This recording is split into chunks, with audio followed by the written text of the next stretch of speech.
여러분 안녕하세요, 이정재입니다. 여러분, 사람은 누구나 관성의 법칙에 의해 살아가고 있다는 것을 아십니까? 이것은 대부분의 사람들이 그냥 습관처럼 그냥 살던 대로 살아가고 있다는 것을 말하는 거예요. 네, 어떠한 변화도 없습니다. 하지만 여러분, 매일 이렇게 똑같은 생활이 반복되는 가운데에서는 그 어떠한 운의 변화도 생기지 않는다는 것을 꼭 아셔야 합니다. 맞습니다. 누구나 다 부자를 부러워하고 또 부자가 되고 싶어 합니다. 그런데 그 누구도 그들의 생각이 어떠한지, 그들의 행동이 어떠한지에 관해서는 알려고 하지 않는다는 거예요. 여러분, 오늘 제가 알려드리는 이 말씀 여러분들이 자각하지 않으신다면 앞으로 여러분의 인생에는 어떠한 변화도 생기지 않을 것입니다. 부디 깨닫고 느끼셔서 변화를 한번 만들어 보세요. 여러분, 톨스토이는 이런 말을 했습니다. 작은 변화가 만들어질 때 비로소 삶의 가치가 만들어지게 된다라는 말을 말이죠. 첫 번째로 여러분, 절실함을 가지세요. 그래야 운이 다가옵니다. 여러분, 만약 나라에서 여러분에게 열흘 동안 20kg의 몸무게를 뺀다면 10억을 주겠습니다 라고 말을 한다면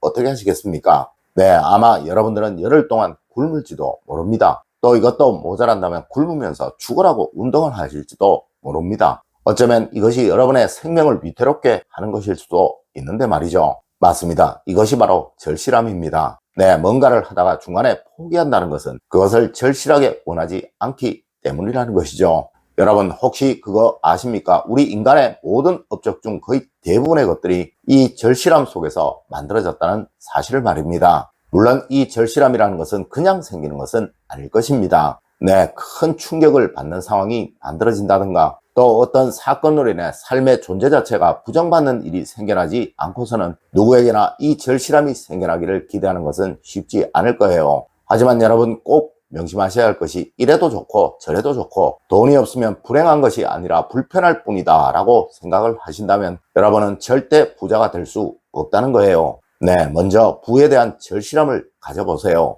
두 번째로 여러분, 목숨을 걸겠다는 마음을 꼭 가지십시오. 여러분, 절실함이 생기기 위해서는 동기라는 것이 있어야 합니다. 네, 이를 거창한 말로는 사명감이라고도 표현할 수 있을 듯 합니다. 여러분, 부에 대한 사명감을 한번 가져보세요. 부를 위해서는 어떤 것이라도 하겠다는 그 마음을 한번 가져보세요. 여러분, 요즘은 어떤지 모르겠는데요. 제가 고3 때는 사당 오락이라는 말이 있었습니다. 여러분도 잘 아시죠? 4시간을 자면 붓고 5시간을 자면 떨어진다는 말입니다. 맞습니다. 고3의 마음을 한번 가져보시라는 거예요. 여러분, 여러분이 하시는 일 4시간을 자면서 한번 고민을 해보세요. 어떻게 하면 더 키워나갈 수 있을지, 또 어떻게 하면 더 발전을 시켜나갈 수 있을지 노트에 적고 또 적어보세요. 여러분, 제가 예전 대학을 다닐 때는 모든 기업들이 다 명문대라는 것을 외쳤었습니다. 여러분, 왜 그랬을까요? 네, 이들은 전부 공부에 목숨을 걸어보았던 사람이기에 또 다른 일을 해도 목숨을 걸고 할 수 있는 사람이기에 그러했던 거예요. 네, 빈둥빈둥 하는 둥 마는 둥 다른 사람들과 똑같이 그냥 대강 하는 대로 하면서 뭐가 돼도 되겠지라는 그 생각은 절대 여러분의 삶을 변화시킬 수 없습니다.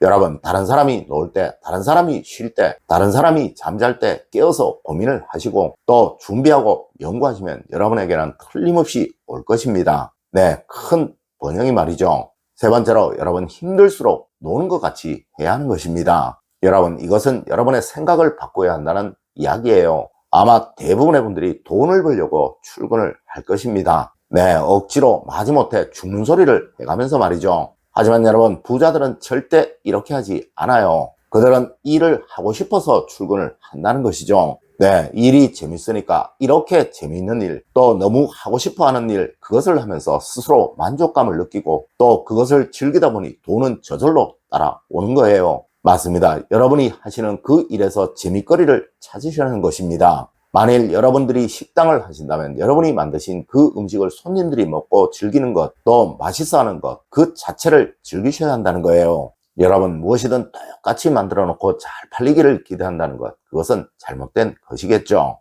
네 번째로 여러분, 좋은 멘토를 만들어야 합니다. 여러분, 잘못된 길로 가고 있는데 이것을 누군가 알려주지 않는다면 그 사람은 과연 스스로 깨우쳐서 옳은 방향으로 갈 수 있을까요? 네, 이것은 나이와는 전혀 상관이 없는 것입니다. 3살 먹은 아이에게도 배울 것은 배워야 하고 또 머리를 숙일 일이 있으면 머리를 숙여야 하는 것입니다. 여러분, 여러분이 하시는 일이 무엇이든 그 일의 최고의 전문가는 반드시 있을 것입니다. 네, 그 사람이 과연 어떻게 일을 하는지, 그 사람은 과연 어떻게 살아가고 있는지 직접 찾아가서 물으시고 배우시든지, 아니면 최소한 그 사람의 영상, 그 사람의 일하는 모습, 또 그 사람의 행동들을 수백 번, 수천 번 생각하시고 보셔야 하는 거예요. 여러분, 잘하는 사람, 달인, 명인 이런 사람들은 무조건 그럴 만한 이유가 있습니다. 물론 그 이유를 모르는 한 여러분은 절대로 그 사람들을 따라잡을 수 없습니다. 네, 가서 매달리든지 며칠을 붙잡고 때를 쓰시든지 여러분의 일에서 그 사람과의 차이점, 잘못된 점, 또 수정할 부분에 관해서는 반드시 배우고 바꾸셔야 하는 것입니다. 네, 이 멘토를 통해서 채찍질도 당하고 욕도 먹어가면서 성장을 하는 거예요.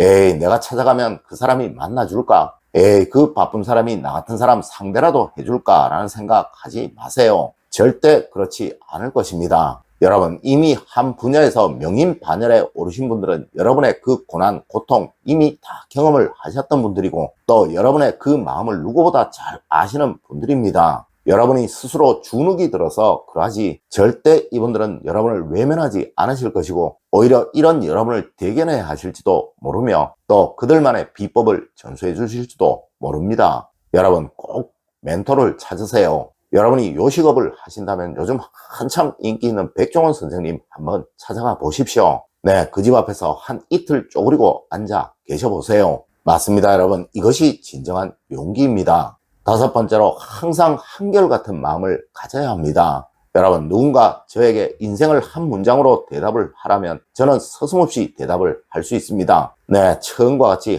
항상 이대로 영원히라고 말이죠. 이는 세상의 모든 진리를 다 담고 있는 문장이며, 또 카톨릭에서 사용이 되는 문장입니다. 여러분, 무엇이든 한결같다는 것, 초심을 잃지 않는다는 것, 그리고 변하지 않는다는 것은 어디에 어떻게 쓰이든 성공학뿐만 아니라 가정, 경제, 정치, 사회 모든 곳에서의 진리입니다. 네, 어떠한 부부도 결혼식 날 서로를 보고 했던 그 맹세, 또 그 설레임을 영원히 가지고 있다면 그들은 죽는 그날까지 서로 사랑할 것이고, 또 어떤 정치인이라도 처음 정치에 나서면서 가졌던 그 설레임을 영원히 가지고 있다면 그 사람은 모든 국민들에게 늘 사랑받을 것입니다. 여러분, 앞서의 네 가지를 여러분이 하셨다면 여러분은 이미 충분한 부를 쌓을 능력을 가지고 계시거나 또 그 부를 쌓아가는 과정이실 것입니다. 하지만 이는 이 한결같이 영원이라는 말을 읽는 순간 모두 다 날아가 버릴 거예요. 내가 힘들었을 때, 내가 어려웠을 때 단돈 1,000원, 단돈 10,000원의 그 소중했던 기억, 네, 이거 절대 잊으시면